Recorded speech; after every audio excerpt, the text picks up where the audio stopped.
bag or waterproof bag. When you're unzipping that, the bag or whatnot, so I'll just say on the side if I could use it for help here. He's gonna be here at the top of the bag. He's gonna be unzipping the bag. When he unzips it, we're gonna immediately cover the outer area. At all given times during this process, the private part should never be exposed, ever. This is one of the beauties of Islam. We don't uncover, even in the case of our brother or our sister's death, we never uncover their outer area. Now, another thing you can kind of see here, what do you all think the purpose of the white sheets are? Why are they white? Purity. Purity, I like that. Well, see, why do you think we're using these plain white sheets? Why not gold? Why not something with his name engraved on it? Why not silk? Let me ask you all another question. When we go to make Hajj or pilgrimage or Umrah, why did we wear white towels? Cheap white towels at that. The Chinese make them. Very cheap. Why do we wear those? The reason that we wear this is to show a sign of humility, humbleness. When you go to Hajj and there are millions of people there, you don't know who's a billionaire or who's the poorest person on the block. All you know is that all of you are there for one purpose, and that purpose is to worship Allah. That's it. When you die, it's the same concept. When you die, your money doesn't follow you. Your status does not follow you. Who you used to be doesn't follow you. And so everyone is buried in the same thing, white, plain clothes. And when you go underground, that's who you are. You are the person you were named to be when you were born, with cheats like everybody else. There's nothing else to it. That is the part, that is why everyone is buried in these white sheets. So to begin, the body will always be covered, the outer area will be covered. The very first thing that you're going to want to do, in Islam, we don't usually embalm the body. All of the innards are usually still intact. In the case that they are intact, you may sometimes need to press lightly on the stomach to relieve it of any sort of gases or whatnot, especially if the body has passed away for more than like 48 hours. Sometimes gases sometimes get in the body, and so you're just going to want to press on the stomach slightly to release any of those gases. Okay? This is another reason why a lot of people don't like to do this process, because sometimes the person may pass their last bowel movement, there may be some urine there, or if the person was involved in some sort of very gory incident, whether they got shot in the head or shot in the body or something like that, you will see that. And these are things that you don't discuss once you leave out of that room. What you see is what you see, and it stays inside of that room, and that is another honor that we have in Islam, that even after your death, we still honor you as a person and keep your secrets, right? So anyways, you press on the body. Once you do that, we would get, where's that bucket I gave you, Mazza? Can you give me the bucket there? Thank you. We take this bucket here. You have water. Some people may have like what they call the thing, a sprayer. Sometimes they have a sprayer or whatnot. But if you don't have a sprayer, you'll take this, just plain water, and you begin to wash the body. Put water on the different areas. So usually you have 3 or 4 people there. So Ali will be down here at the end. Just pretend you got some water. All right. And you begin, you wash the head, pour some water over the face, wash over the body. Before that, we have to clean this. Under the area. Yeah. Yeah. So you get all of that, you get your sprayer, or whatever the thing is called, and you'll spray any debris there. But now, when we get ready to spray that debris, we're gonna have to lift the person up a little bit to get under them. So you would put their legs like that, and just say Ali is on this side. He's gonna lift him over. Most of the time when we lift it, make it easy. My right hand in the shoulder, my left hand right there, will be very easy for you. But sometimes heavy, whatever. And sometimes you have, if it's a really heavy person, you have more than one individual there too. So you keep the towel down like this, and you spray everything out. There's usually going to be a plug or a hole at the bottom of the table down there, and you rinse all of the whatever poop or whatever that might have came out or anything else off from under there. Never exposing the rear end and never lifting this blanket or sheet up. Once you finish all of that, you finish washing the body off. Once we've completed washing the body all the way from top to bottom, then we begin with making wudu for the person. Or we may say call it ghusl. Ready? So the very first part of the ghusl is what? Also, then you have to wash it. What's the first part of it? What's the first step? Intention. Well, he's dead. so he's not. We've made our intention because we're here already. So that's good. So we got our intention. But what's the next step? We all married here. I'm sure we all copulate with our women. I need them to answer. I don't want to answer. Let them answer. Yeah. What's the next thing we do when we make ghusl? I mean, if you're not married also, you know, we'll grow up, guys. If something came out, We how do you make ghusl? wash our private parts. We already washed his private parts. He's finished with the private parts. What's the next step in ghusl? Wudu. We make wudu next. Alright? So in the wudu, we make the wudu just like we would make for a person that's living. So we start with his right hand. Right hand. Here. If you don't mind, Check, what we do most of the time, most of the time, like, Sheikh will be in charge and I'm going to remind him because sometimes when we're doing wudu, like, I'm going to forget which is right versus left. So, like, Sheikh now is doing it, so right hand. So we take his right hand here. This dead body is moving on its own, man. So you put the water on it, and make sure you get all in between the areas here. Ready? Up to the wrist. Start at the fingertips, all the way up to the wrist. You do it 3 times. 3 times, yeah. Alrighty? Once you finish that, then you do the next. Put it on there. Same process. Do it 3 times. Ready? Then we put the arm back down. Ready? All jewelry must come on. All jewelry, everything comes off. everything comes off. The body should be completely naked. If you have multiple people, you have people should be done in sequence, but if you have multiple people, so for instance, you wash the right and he washes the left, or does it have to be the same? No, I'm not washing the left. I'm asking, Ah, okay. you're making one beforehand. Yeah. You wash the. Like, right y'all do it like all at one time? Like, it kind of like he's, Yeah. you could wash the left hand, you wash the right, he washes the left, and kind of both. Well, it doesn't matter Doesn't matter who who does it. it doesn't matter who does it, so long as it's still done in the top team. Alright? And even then there's ikhtilaf of that, but that comes back down to even how we make wudu ourselves. Right? So like in the Quran, Allah subhanahu wa ta'ala says, يا أيها الذين آمنوا إذا قمتم إلى الصلاة فاغسلوا وجوهكم وأيديكم إلى المرافق وامسحوا برؤوسكم وأرجلكم إلى الكعبين. So anyways, all the way down to the end of the verse, Allah tells us how to wash the body in a sequence. But the question is the waw, which is used as the word and in Arabic. Is this waw al-atf, or is it a waw of uslub al-tartib? Is it a waw that just connects things together, or is it a waw that says that we must do it in this particular order? If you're of the opinion that the waw there, or the and that is used, is to promote or to insinuate that it has to be done in continuity and a sequence, then you would say yes, this side has to be done and that side needs to be done, and that both people can't work on it at the same time. But if it's just there to say it has to be done, that those are the things that must be done, then yeah, he could be washing, I could be washing at the same time. I follow the opinion that it must be done in a sequence, and that is the majority of the mashayikh of that opinion, and so that is the way that I would do it. So I think my question now, but I understand that. So for instance, once you finish with the head, Yeah. he's at the feet, instead of you then going down to the. Can he do it? Can he do it Yes, as well? yes, That he can, makes yes, sense. he can do it, yes. At the end of the day, this person is no longer doing it for themselves. We're doing it as a team. Yes. Alrighty, so, yeah, so I finished this, we finished that. Now we come up to the face here. Okay.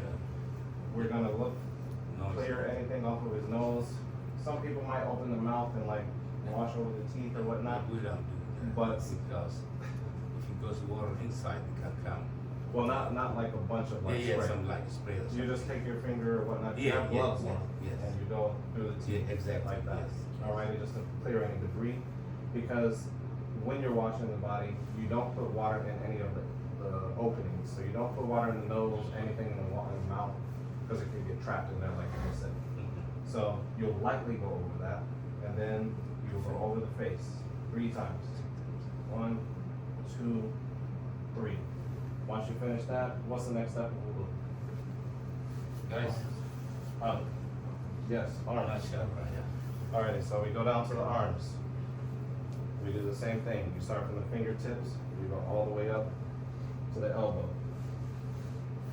You do that 3 times. Alrighty? And remember also, be very careful with the body. Alrighty? Treat the body as if it's still alive.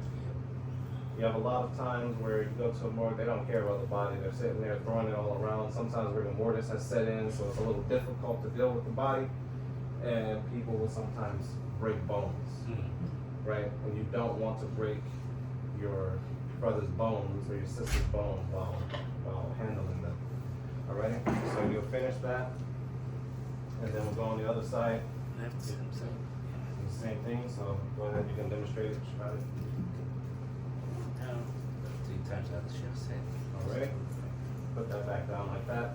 Another thing that I would like to note, when you're making wudu for the deceased, just like when you're making wudu for yourself, you should exaggerate slightly in your wudu. The Prophet sallallahu alaihi wasallam said on authority of Abu Hurairah radiallahu anhu, he said that the people of Khayr will be known on Yawm al-Qiyamah, so you will be known on Yawm al-Qiyamah from the marks of where you made wudu. That will be illuminated on Yawm al-Qiyamah. And so the very last thing that you want to do is to be stingy with the water when making wudu for your dead brother.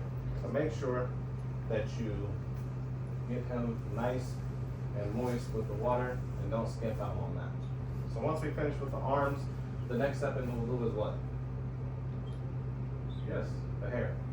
So again, the hair comes a bit of an issue sometimes. If the person has no hair on the top of their head, it's very easy. You just wipe it from front to back, and come back up to the top and rest the ear.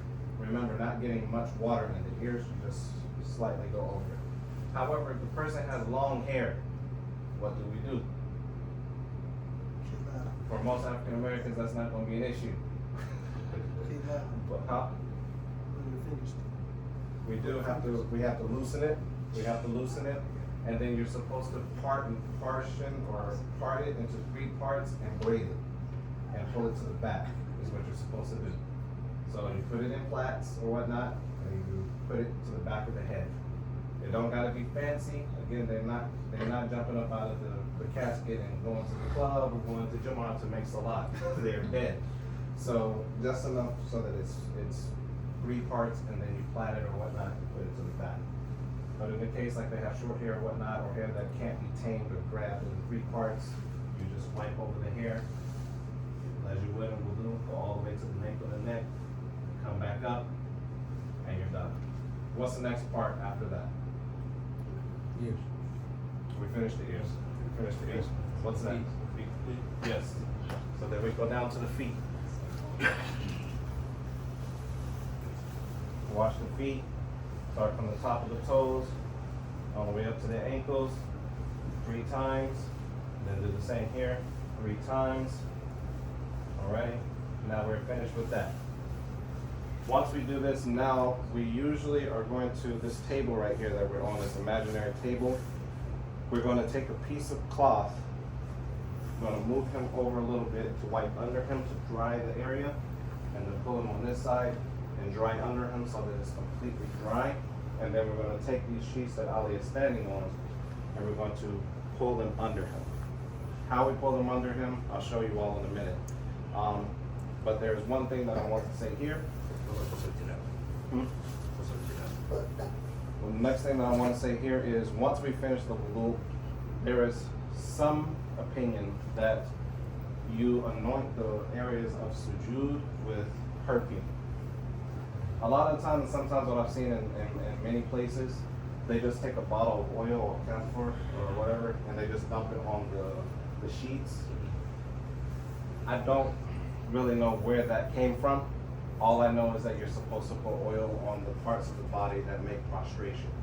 So you would take some oil, you put it on the head, on the tip of the nose, on the palms of the hand, on the knees, and on the ball of the feet right there is where you would do it.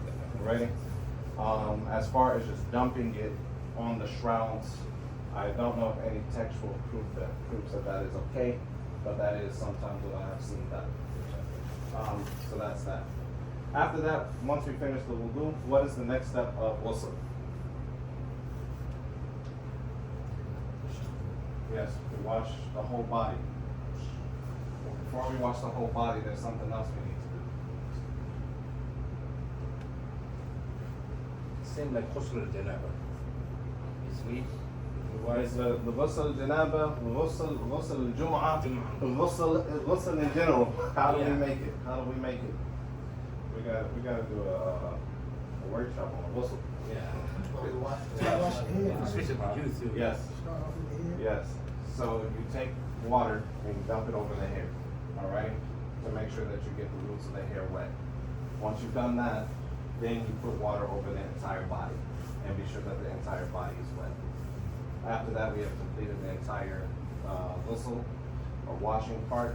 Now it goes into the shrouding. Again, we dry everything. So Ali, I'm gonna come over here. I'm gonna put his feet like this. Let's see. And just act like you have a towel drying that off over there. Yeah. Take this. There we go. So he's just gonna dry it. Drying him. Ready? So he's drying everything off from under him. Already. Put that side back down. There we go. Dry everything off. Alrighty, now the table is dry. So now what we're going to do is look at this mirror.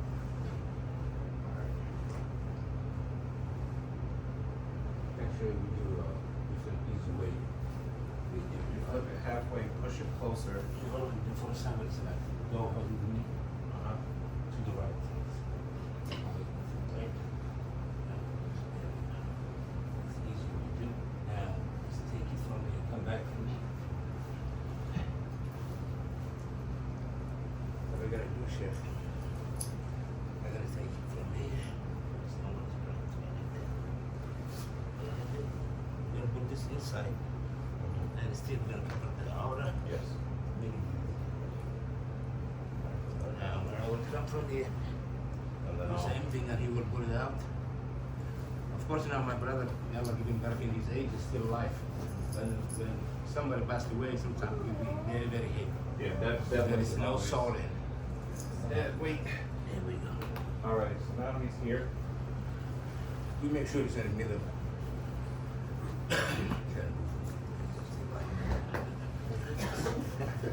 Well, this is a good dead body right here. It moves forward. He's still alive.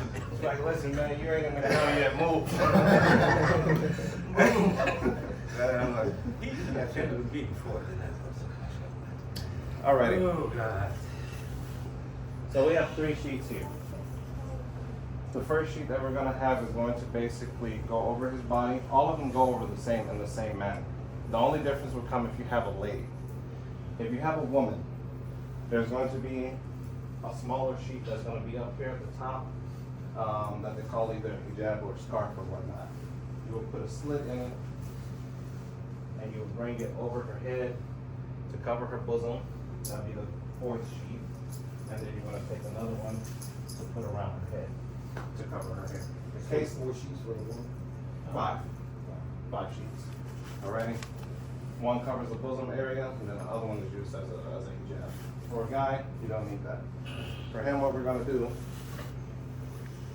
Going to from the right side. we pull this over,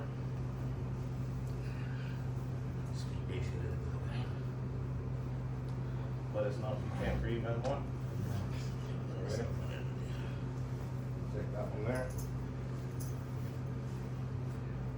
We're gonna keep rid of the open here, but that window, brother. And then we're gonna remove this one here. Yeah. on the leg, we make sure those goes under his leg.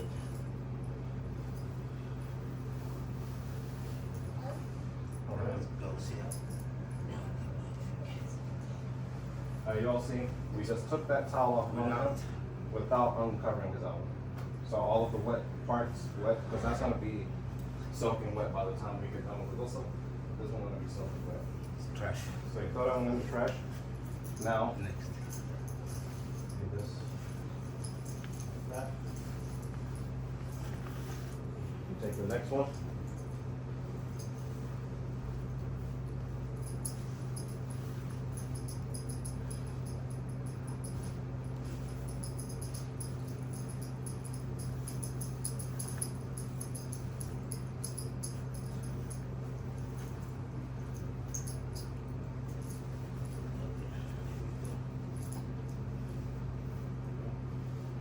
Ready? And the final one. Question. Yeah. Before starting, does the arm have to be like across the navel or anything like that?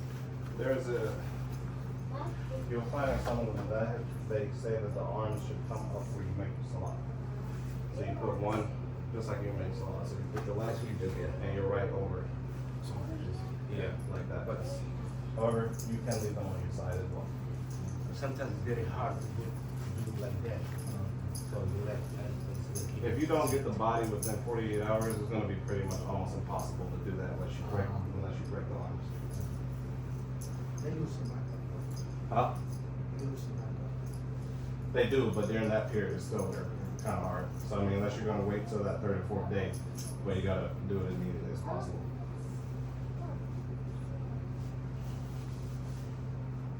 Right, for that.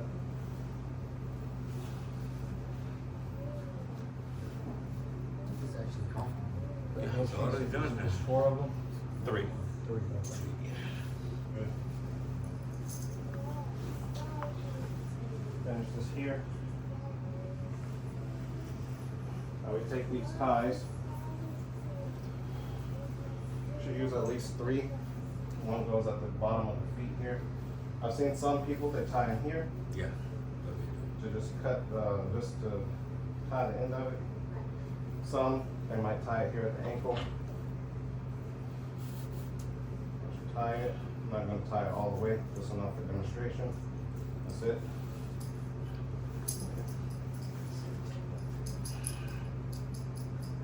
So actually, put this on this side here.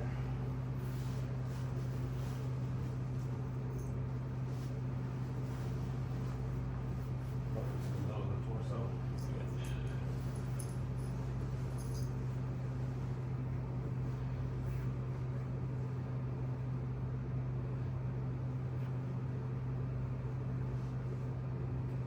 There we go. And now this final one here, if the deceased has any family members that would like to come and see them, this would be the time that they would come in. The body is completely washed, it's completely taken care of. But once you tie the top part, you cannot untie it. So this is where they will come in and they will see the family member for the last time, if they would like to. If there are no family members, then we take this. Let's go. Let's get going. I want to be patient too. I'm gonna put it that way. Top. You do the same thing like. And then we would take one of those ties and we would tie the top. You don't want to suffocate the brother. Well, I do. Okay. All right. That is the final process of washing the body. Any questions about that? If you don't mind, let me add 2 things. Sure. And most of the time, we had someone passed away. It's on different situations. You're gonna see, like somebody they don't have any surgery, there's no any bleeding. That's the easy way. Most of the time we find it. But sometimes you can see like it's bleeding. Sometimes they have like gunshot on the head. So what we do most of the time, for example, is like Imam Saleem is in, I mean, he's in charge, so me and him we discuss it. what we're gonna do. But somebody cannot walk ahead at all. We saw some brothers who got shot in the head, and we picked it up from the medical exam. It covered all brain, came out. So there was some situation you're gonna find out is very difficult. So always make, for example, Amir. He's the Amir. So he and me, we're gonna discuss how we're gonna do it. I think explain also. Try to do as much you can, but do not broke it. So go ahead, see if it's really. The only other thing that I would mention that if you have areas where, for example, like you said, the brain is just splattered, it's an open wound, or there are other places on the body that are open wound that we would normally put water on and you just can't, or you shouldn't, because it'll, I don't know, I guess it'll start bleeding more.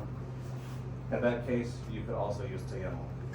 We did it Already? for a lot of brothers. So if you have an open wound on top of the head or whatnot, even though the person is not alive, the objective of the washing is not to just treat the body brutally just because the person is dead, but to also treat it with care. And you would treat it just as you would if the person was alive. And so in that case, if that were the situation, you all could make a call, whoever is the person in charge, to make tayammum. And in tayammum, it will be a lot simpler than what we just did. But just to ask you all, how do you make tayammum? And when do you make tayammum? Pure earth, and when there's no water. When there's no water, you need pure earth. But how do you make it though? What are the steps of tayammum? Check. We need some other people to answer, man. This is- Hands, face, arms. Oh, you don't do feet. So- Strike both hands. So if you're going to make tayammum, then Allah has said in the Quran, Surah Al-Ma'idah, that you take clean earth and you wipe your hands and your face. That's it. No. One time, right? One time, that's it. And some people believe that there was actually a companion. When this verse came out, he went to go make tayammum.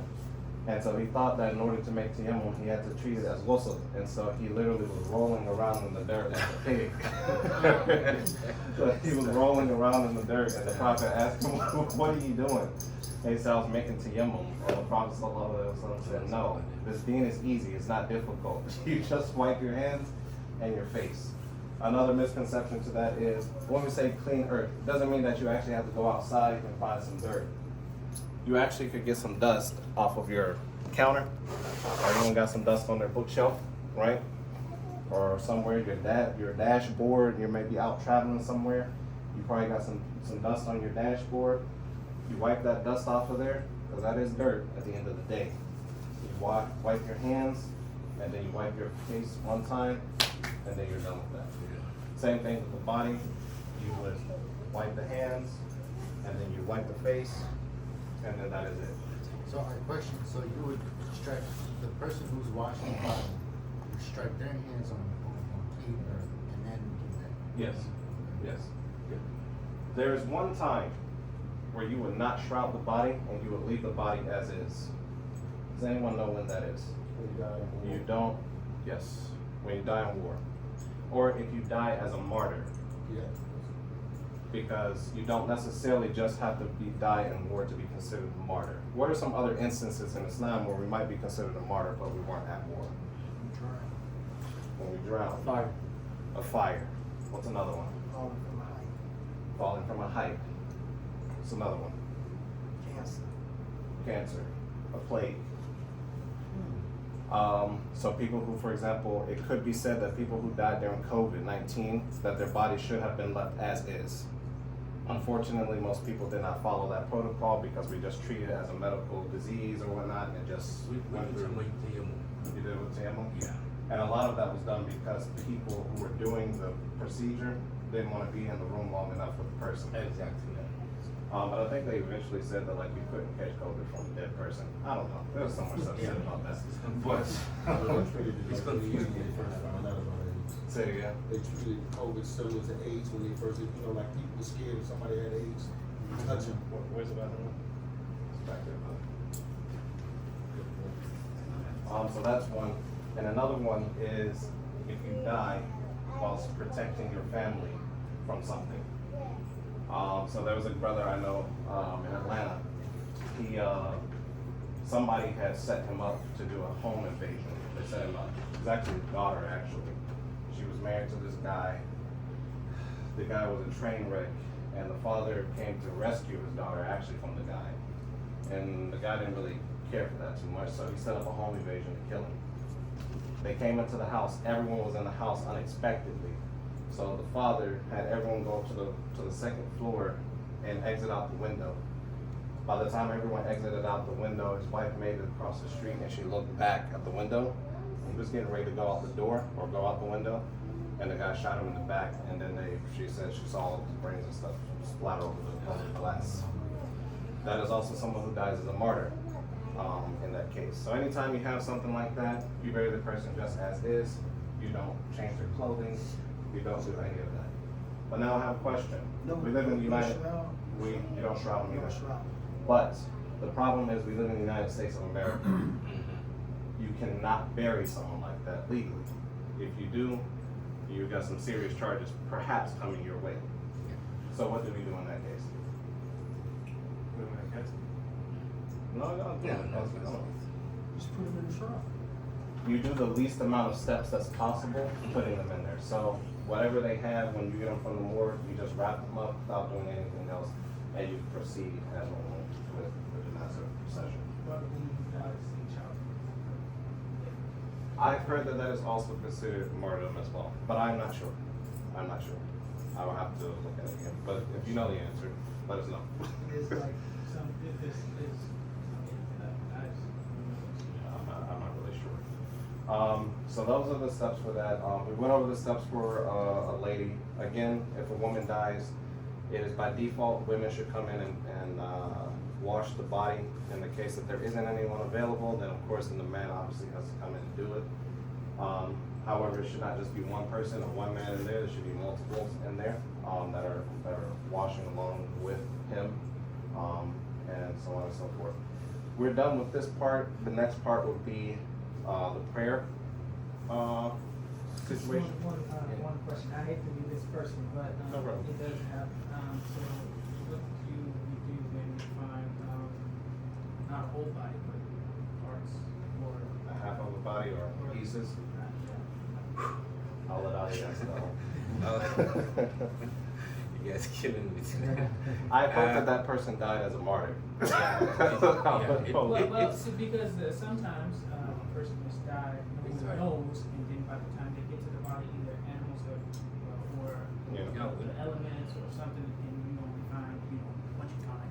It happened one time, a couple of times happened. We saw also some brothers and sisters, one missing legs or something like that. But the worst thing we saw was a brother make a truck accident night, and they could not find anything from his body except the head. But it was dark night, so wherever you find it, you're gonna do it and bury it as a Muslim. So same thing, sometimes like a few days ago, sister was pregnant, I think 2 months, 3 months, 4 months, baby still. We pay. We have to do it wherever you can do. And as Imam gives example from somebody, anytime we have some issue, we call some Imams. And if you don't mind, Imam, just 1 minute, give me 1 minute about it. We're talking about the will. Brother, I want he knows that. I beg you, my brothers, please. And really, whatever you guys do today is wonderful. Wallahi, I cancel some other appointments because of this. Because this is not like my job. It's not like Brother Karama's job. This is for everybody. But I can die anytime. Everybody can die. So we need those generations, especially youth, to learn. Tomorrow, we're scared about tomorrow we will not have someone who will wash us. We have, I don't know if I add you in the group or not. We have a group at WhatsApp. I know sometimes we are busy, but we need people to learn. Yes, sometimes I travel now. Brother Karama is traveling overseas. I'm over now taking care of, but stuff is really, we need people to learn. Otherwise, wallahi, me and Sheikh Imam Abdurrahman, Al-Faruq, we were talking about this. Wallahi, Imam Abdurrahman, he said that I'm scared, Ali, for our generation, will come time they will go to non-Muslim children to take care about them because nobody's coming. And the other things, Imam already talked about it. And if you want also, I will send you email. I have the will, how it is, you can change whatever you want. I'm begging you, my brothers, please, wherever you came from overseas, wherever you are American Muslim, write down your will. Because we have a lot of situations going on. Brother Anwar called me, I think it was like 2 months ago, the one police officer guy, his full name is a Muslim name, but he did not write down his will. So I don't have any authority to take care about his janazah as a Muslim, because the state will take care about it. But if you don't write down will, and his sister, non-Muslim, she called me like 11 p.m. that night, and she was begging me. She said, please do anything. So I called Brother Anwar, may Allah reward him, and other brothers, midnight, you know what I'm talking about. And they take him to the church, who do everything. And they was keep talking, Officer Muhammad Abdul Karim, he was good officer, all his name is Muslim. But he was wished to do his janazah as a Muslim, but he don't have any wills. And I cannot do anything for the state. But if you have a will, 2 witnesses, and as the Sheikh also mentioned, you need a stamp. I do free stamp for the funerals. You don't charge anything, you don't go anywhere else. But do it, but we don't know, believe me, we don't know when we're gonna die. That brother knows, that was one brother, Brother Mahmoud from Al-Farouk, he was a good guy. I talked to him on Monday, about 4:15 p.m. I was in Chattanooga, he just came back from Africa. Tuesday morning, I get 25 missed calls. Brother Mahmoud passed away last night. I just talked to him like I'm talking to anybody else. He was okay. And Samantha and he's gone. So we don't, nobody knows. The young guy, 35 years old. So the will, please, there's no time. You don't know when you're gonna die. So it's very, very, very, very important. Also, if you have a bank account, write down your wife, your family. We have one Somali guy who got shot dead, wife with 6 kids. She don't read, she don't write. Everything in the bank under his name. She was suffering for a couple months. She cannot pay bills, she cannot pay nothing. She cannot feed her kids because the bank account on his name. There was other guy from Middle East, I think, a little bit older, but $40,000, $45,000. He wasn't last year at the hospital. All that money goes to government. Nobody can do nothing. Just do your will. Write down your will. Because nobody knows when and how. And I wish, inshallah, may Allah give you all barakah in your age. But believe me, all dunya is you're going. It's about time. Nobody knows when. But I don't worry, I attend a lot of times, mashallah. Sheikh himself, he helped me one time in Masjid. So we're going to go, all of us. We need a generation to learn. Anytime we have something, I'll contact you. Just come back, learn, inshallah. Last thing that we're going to go Can over. we take it out from him? Before we do that, we're going to talk about the prayer part. So when you're getting ready to pray over the janazah, over the dead, over the deceased, body is going to be laying horizontal to the qibla. So this is the qibla this way, body is going to be horizontally put in front of the imam. If it is a man, you stand in the center. If it is a woman, then you stand at the head of the body. Or vice versa, excuse me, vice versa. If it's the man, you stand in the center, and if it's the woman, you stand at the head. No. I said it again backwards. Yeah. If it's a man, you stand at the head. If it's a woman, you stand in the center. Yes. Of the body. The Salatul Janazah is different from any other prayer that we make. Alrighty. Salatul Janazah, there is no prostrating, there is no bowing, there's only standing. Another thing that we have to do for the janazah is if you have a small amount of people, or even if you don't have a small amount of people, there has to be at least 3 rows. So if that's 3 people, one behind the other. It has to be 3 rows. We stand and we make 4 takbirat. We have 1, we say Allahu Akbar, and then we recite the Fatiha. Alhamdulillah Rabbil Alameen to the end of it. Then the next one, we make takbir and we say the salat salam on the Prophet sallallahu alayhi wa sallam. Allahumma salli ala Muhammad wa ala ali Muhammad kama sallayta ala Ibrahim wa ala ali Ibrahim to the end of it. Once we finish that, the third one, you say Allahu Akbar, you then make dua for the deceased. Whatever dua that you want to make. You can make one that you've learned from out of Husn Muslim or out of Fortune of the Muslim dua book. If you don't know any of those dua, Allah subhanahu wa ta'ala speaks all languages. Just speak in whatever language you can. If it's English, if it's thug, if it's whatever it is, it can be spoken and Allah will understand it. Alright? But a very common one that people use is Allahumma ighfir lahum wa'fu anhum wa akrim nuzulahum wa wasi' mudkhalahum Allahumma ighsilhum min ad-dhunubi kama ghassalta ath-thawba al-abyada min ad-danas وابدله دارا خيرا من داره واهلا خيرا من اهله وادخله الجنه وقه من عذاب النار وقه من عذاب القبر.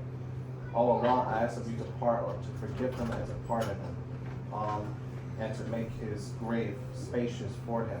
I ask of you to cleanse him as a snow, or the clean white snow cleanses the earth from its impurities. I ask of you to change his household or his abode here in this world for something that is better.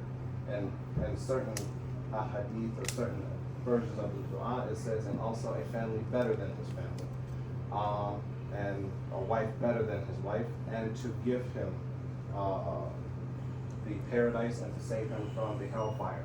I've had some sisters ask me, because of this time that we live in today, how can the Prophet ﷺ ask of us, or ask, how can you ask that he have a better family or better wife than he had in this dunya? Was I not good enough for him?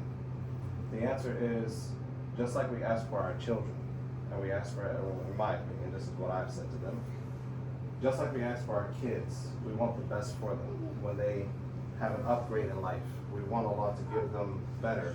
We always want better for those outside of ourselves. We want to see them succeed. This person has gone on into the next portion of their life. And we do pray that if you all are reunited in the hereafter, that you will be better than you were here. So if his family is better, then hopefully you'll be part of that.